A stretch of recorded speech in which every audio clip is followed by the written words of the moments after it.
Yes, mambo vipi? Naitwa Clinton Kuchi na hii ni Kuchi Media. Kabla ya yote usisahau kusubscribe Kuchi Media ili uwe updated kwa habari zote tunazokuwekea hapa. Leo tuko na Lionel Ateba.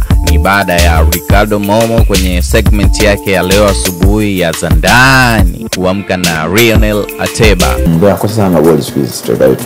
Nani huyo? Striker wetu mjui. Ndio uwanja tabanaji mzee kuna nilio. Inachosemekana kwamba Lionel Ateba kiwango chake kinapungua ni kutokana na kuendekeza wanawake. Nasikia bwana wenyewe anasema hivi nje uwanja wa Totos. Ricardo Momo anakuambia kwamba striker wetu habagui, hachagui, atakayemzika hamjui. Afisa habagui hachagui. Atakayemzika hamjui. Ricardo Momo anasema performance ya Lionel Ateba ni tofauti kabisa na anavyokuja. Ni kwamba performance yake imeshuka sana ukilinganisha na kipindi anachokuja dirisha kubwa mwanzo wa msimu huu. Ndio maana naona pia performance yake imekuwa tofauti na alivyokuja. Kiwango kimeshuka. Kimepungua sana yeye. Hata stamina yake ni tofauti kabisa na alivyokuja, kwa sababu kwa sasa hata akiguswa kidogo anaanguka, na tofauti na mwanzoni alikuwa ni mtu sana wa kutumia nguvu.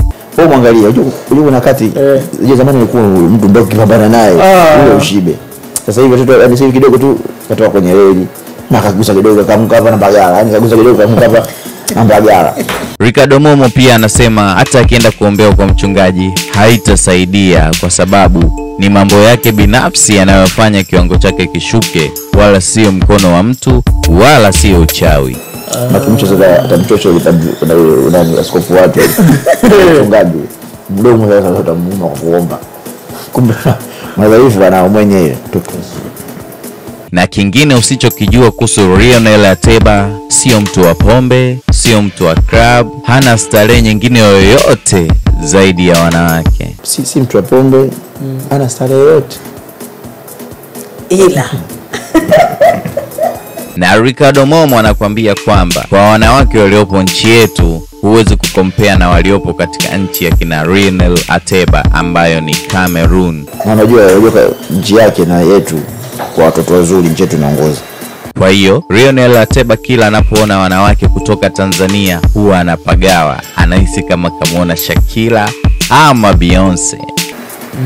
Kwa kile nimemuona viewers kwake. Kuchukuchotae sana. Kile nimemuona kaka na mbona kama Shakira. Ndio naye. Anamalizia kwa kusema kwamba msije mkashika watu wachawi. Hiyo ndo sababu kubwa ya kiwango cha Lionel Christian Ateba kupungua. Magari sio kushika watu wachawi hapo. Ndio sababu hiyo kubwa. Na ndio hata hizo nalalamikia kwamba mtu bana too much pain. Lakini mbona anaonekana mpole? Inza kunajua wapole. Anaonekana mpole kama hata hayo mambo hana, kama unamsingizia. Usisahau kusubscribe ili uwe updated na habari zote tunazokuwekea hapa.